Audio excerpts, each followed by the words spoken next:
Et voici l'image qui a circulé beaucoup à travers les médias traditionnels, avec une rivière rouge qui sortait ici et ici. Et regardez, ça c'était la semaine dernière.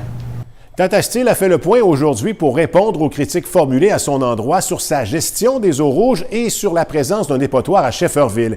Et Alexandre, la compagnie minière s'est présentée comme un citoyen corporatif responsable. Oui, lors de ce point de presse, la compagnie dit avoir fait son examen de conscience. On a présenté des vidéos pour contrer tout ce message négatif qui circule à son sujet depuis quelques jours.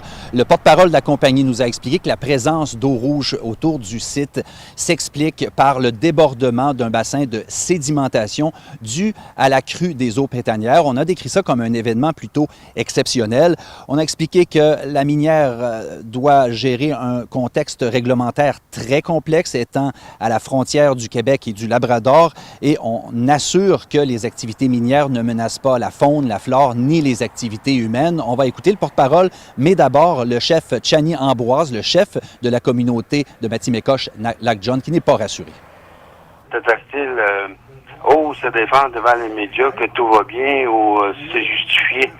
Mais c'est pas tu sais, les bassins de rétention qu'on parle, là, sont pas faits en bonne et due forme avec les bons matériaux.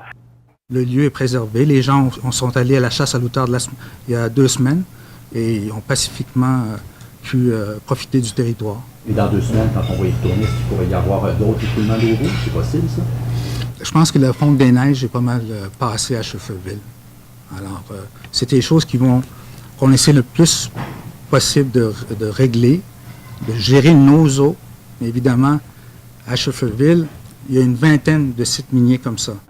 Et pour ce qui est du dossier du dépotoir, la minière admet qu'il y a eu certains manquements. Il n'y a pas de surveillance sur le site. Il n'y a pas de tri des matières résiduelles qui s'y trouvent. Mais la minière se justifie en disant qu'il s'agit d'un endroit qui est difficile à gérer. On affirme que la grande majorité des matériaux qu'on y trouve ne sont pas dangereux et qu'il y a très peu d'hydrocarbures.